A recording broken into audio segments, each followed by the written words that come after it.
हम डिस्कस कर रहे हैं इंग्लिश के टेंसेस और टेंसेस में सबसे पहले हम डिस्कस कर रहे हैं प्रेजेंट टेंस और उसकी टाइप्स।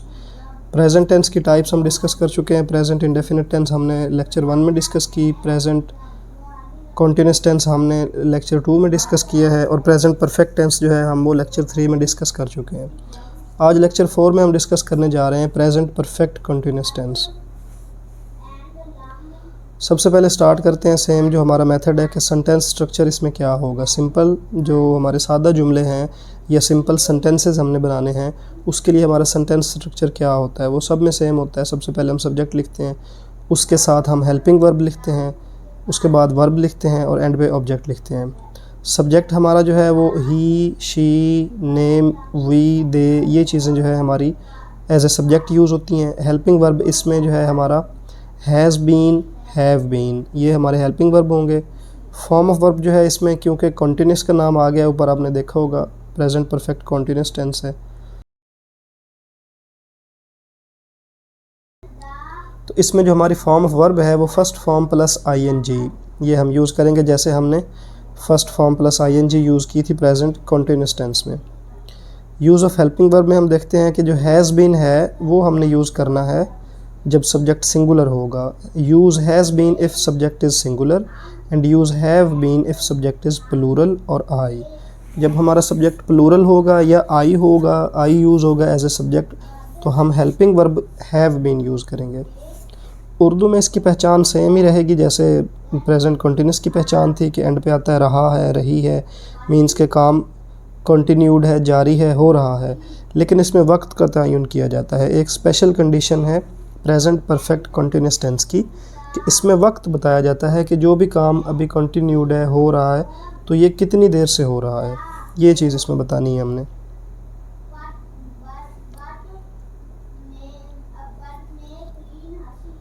एग्ज़ाम्पल हम वही डिस्कस करेंगे जो लास्ट लेक्चर्स में डिस्कस करते रहे हैं। सबसे पहले हमने सब्जेक्ट लिखा ही, उसके बाद हैज़ बीन लिखा, ये हमारा हेल्पिंग वर्ब है हैज़ बीन। फिर हमने गोइंग लिखा, ये हमारा वर्ब है। उसके बाद स्कूल हमारा ऑब्जेक्ट है। एंड पे हमने बात करनी है वक्त की, जो हम इस टेंस में हमने प्रेजेंट परफेक्ट कंटिन्यूस टेंस की जो स्पेशल कंडीशन है वक्त वाली, उसको हमने डिस्कस करना है। वक्त है लास्ट वीक, पिछला जो हफ़्ता है, मतलब एक हफ़्ते से स्कूल जा रहा है, तो सिंस लगेगा। सिंस और फॉर दो चीज़ें यूज़ होती हैं। सिंस कब यूज़ करना है, जब हमें एग्जैक्ट टाइम का पता हो कि वो एक हफ़्ते से, एक महीने से, लेट सपोज़ एक साल से, एग्जैक्ट हमें पता हो कि इतनी मुद्दत से वो जा रहा है, मींस 10 मिनट से जा रहा है, 1 घंटे से जा रहा है, तो हमें जब एग्जैक्ट टाइम का पता हो, एक मुद्दत का तयन हो हमारे पास, तो हम सिंस यूज़ करेंगे। लेकिन फ़ॉर कब यूज़ करेंगे, फ़ॉर उस केस में यूज़ करेंगे जब हमें एग्जैक्ट टाइम का नहीं पता होगा। एग्जैक्ट मुराद वो स्कूल जा रहा है कुछ दिनों से, तो इसमें जो है सम टाइम या फ्यू डेज़, तो इसमें हमें एग्जैक्ट टाइम का नहीं पता होता। वो अब फ्यू डेज़ में 2 दिन भी हो सकते हैं, 7 दिन भी हो सकते हैं, 20 दिन भी हो सकते हैं, तो इस केस में हम फॉर यूज़ करते हैं। नेक्स्ट एग्जांपल हम डिस्कस करते हैं। They have been eating chicken since 10 minutes, वो 10 मिनट से चिकन खा रहे हैं। नेक्स्ट है जी, I have been playing cricket for some time. अब इसमें देखें हमें एग्जैक्ट टाइम का नहीं पता, मैं कुछ वक्त से क्रिकेट खेल रहा हूँ, तो उसमें हमने फॉर यूज़ किया है। And Aslam has been playing football since 1 hour, इसमें अब हमें टाइम का पता है कि वो एग्जैक्टली 1 घंटे से खेल रहा है, तो हमने सिंस का वर्ड यूज़ किया है। Aslam has been playing football since 1 hour. Next हम डिस्कस कर लेते हैं सेंटेंस स्ट्रक्चर जो है नेगेटिव सेंटेंसेस का, मनफी जुमलों का सेंटेंस स्ट्रक्चर क्या होगा। सब्जेक्ट होगा, उसके बाद हमारा हेल्पिंग वर्ब होगा, उसके बाद नॉट है, फिर वर्ब है और फिर ऑब्जेक्ट है।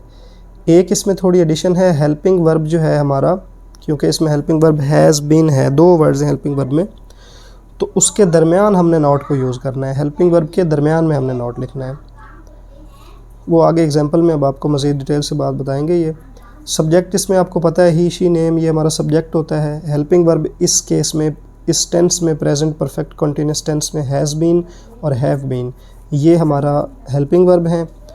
फॉर्म ऑफ वर्ब इसमें हम यूज़ कर रहे हैं first form plus ING.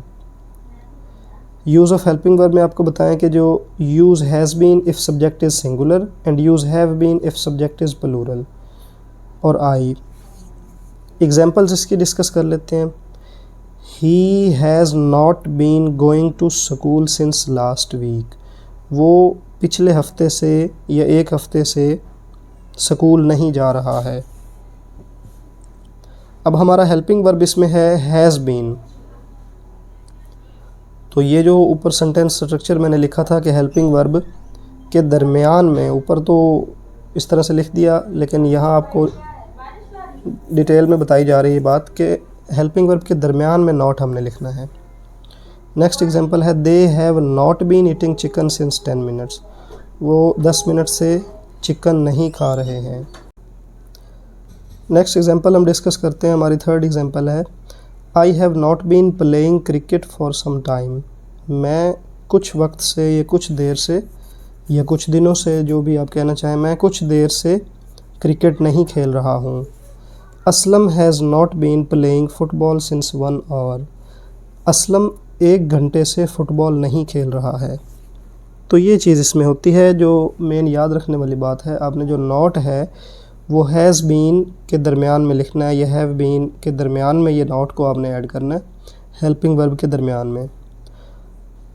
Last हमारा जो सेंटेंस स्ट्रक्चर है वो है इंटेरोगेटिव, सवालिया जुमले। इनको डिस्कस कर लेते हैं। एक ही इसमें हमारी चेंजिंग होती है, हेल्पिंग वर्ब को हमने स्टार्ट में लिख लेना है। उसके बाद सब्जेक्ट है, वर्ब है और ऑब्जेक्ट है। सब्जेक्ट हमारा he, she, name, we, they, ये हमारा सब्जेक्ट होता है। हेल्पिंग वर्ब इस केस में हैज़ बीन, हैव बीन है प्रेजेंट परफेक्ट कॉन्टिन्यूअस टेंस में। फॉर्म ऑफ वर्ब इसमें हमारी फर्स्ट फॉर्म प्लस आईएनजी है। Use of helping verb use has been if subject is singular and use have been if subject is plural और I. Means आपने has been use करना है helping verb के तौर पे जब आपका सब्जेक्ट सिंगुलर होगा, और हैव बीन यूज़ करना है जब आपका सब्जेक्ट प्लूरल होगा या आई यूज़ होगा as a subject. Example discuss कर लेते हैं।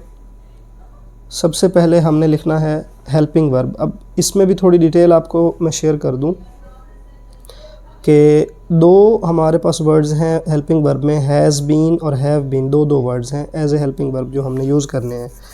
तो जिस तरह नेगेटिव सेंटेंसेस में हमने किया था कि हेल्पिंग वर्ब के दरमियान में नॉट लिखा था, ऐसे ही अब हमने हेल्पिंग वर्ब के दरमियान में सब्जेक्ट लिखना है। Has he been going to school since last week. क्या वो पिछले हफ्ते से स्कूल जा रहा है। उसके आगे have they been eating chicken since 10 minutes. क्या वो 10 मिनट से चिकन खा रहे हैं। Have I been playing cricket for some time. क्या मैं कुछ वक्त से क्रिकेट खेल रहा हूँ। Has Aslam been playing football since 1 hour. क्या असलम 1 घंटे से फ़ुटबॉल खेल रहा है। तो बस ये आपने माइंड में रखनी है बात कि हेल्पिंग वर्ब के दरमियान में आपने सब्जेक्ट लिखना है। जैसे नेगेटिव सेंटेंसेस में, मनफी जुमलों में हेल्पिंग वर्ब के दरमियान में नॉट लिखना है, वैसे ही इंटेरोगेटिव सेंटेंसेस में, सवालिया जुमलों में हेल्पिंग वर्ब के दरमियान में आपने सब्जेक्ट लिखना है।